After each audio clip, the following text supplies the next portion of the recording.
Pernahkah kamu merasa bahwa hidupmu stagnan, doamu terasa hampa, mungkin tanpa sadar, ada dosa yang kamu anggap kecil, tapi ternyata sangat dibenci Tuhan? Hari ini, kita akan membahas 5 dosa yang sering dianggap remeh, namun membawa konsekuensi besar. Dan semuanya bersumber dari firman Tuhan sendiri.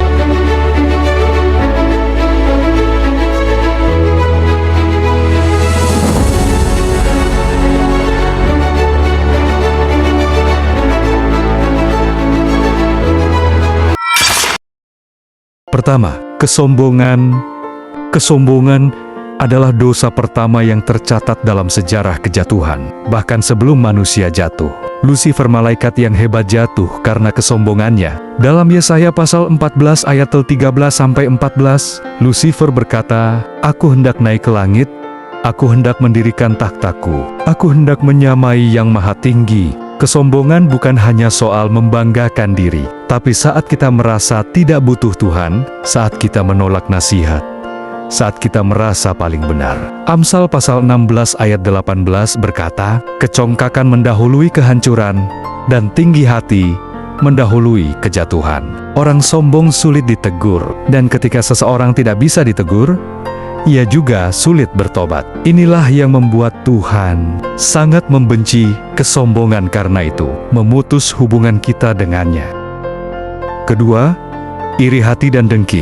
Iri hati adalah akar dari banyak kejahatan. Kita melihat ini dalam kisah Kain dan Habel, Kejadian 4. Ketika persembahan Habel diterima dan Kain tidak, Kain iri, lalu membunuh saudaranya. Tuhan sudah menegur Kain sebelumnya, tapi iri hati membuatnya tuli terhadap suara Tuhan. Iri hati membuat kita tidak bersyukur, tidak puas, dan mendorong kita membandingkan diri terus-menerus. Yakobus pasal 3 ayat 16 berkata, "Sebab di mana ada iri hati dan mementingkan diri sendiri, di situ ada kekacauan dan segala macam perbuatan jahat." Ketiga, lidah yang memecah belah atau fitnah dan gosip. Terkadang ini dianggap ringan, sekadar cerita, tapi Alkitab menyebutkan lidah sebagai api yang membakar. Seluruh hutan Yakobus pasal 3 ayat 6. Dalam Amsal pasal 6 ayat 16-19, Tuhan menyebut 7 hal yang dibencinya, dan salah satunya adalah orang yang menimbulkan perpecahan di antara saudara. Fitnah menghancurkan karakter orang lain.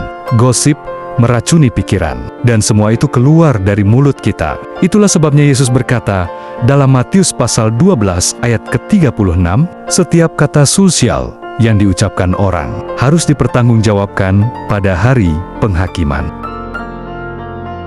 Keempat, kemalasan rohani.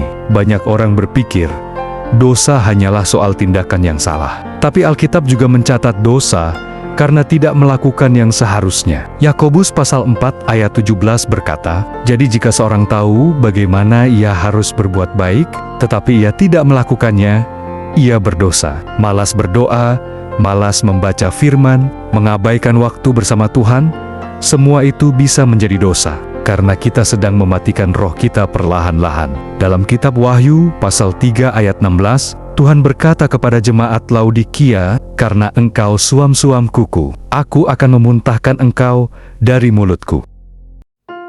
Kelima, mengandalkan diri sendiri dan bukan Tuhan. Ini sering tersembunyi. Saat hidup berjalan lancar, kita lupa bersandar pada Tuhan. Kita buat keputusan tanpa berdoa. Kita merencanakan tanpa melibatkan Tuhan. Yeremia pasal 17 ayat 5 berkata, "Terkutuklah orang yang mengandalkan manusia, yang mengandalkan kekuatannya sendiri, dan yang hatinya menjauh dari Tuhan." Saat kita hidup tanpa bergantung pada Tuhan, kita sedang berjalan dalam kesombongan terselubung. Padahal, Yesus berkata dalam Yohanes pasal 15 ayat 5, "Sebab di luar aku kamu tidak dapat berbuat apa-apa." Penutup, saudaraku, mungkin kita tidak menyadari kalau selama ini ada dosa yang kita anggap remeh, padahal itu tembok besar antara kita dan Tuhan. Mari kita merenung dan bertanya, apakah aku sombong secara rohani? Apakah aku iri hati saat melihat orang lain diberkati? Apakah aku masih memelihara gosip Meski diam-diam, apakah aku malas berdoa dan membaca firman? Apakah aku benar-benar bersandar pada Tuhan? Tuhan kita penuh kasih. Ia membuka tangannya lebar-lebar bagi siapa saja yang mau bertobat. Dia tidak melihat masa lalumu. Dia melihat hatimu sekarang. Ajakan, kalau kamu diberkati oleh video ini, jangan lupa untuk klik like, share ke teman-temanmu, dan subscribe agar kamu gak ketinggalan video berikutnya. Tuhan Yesus memberkati.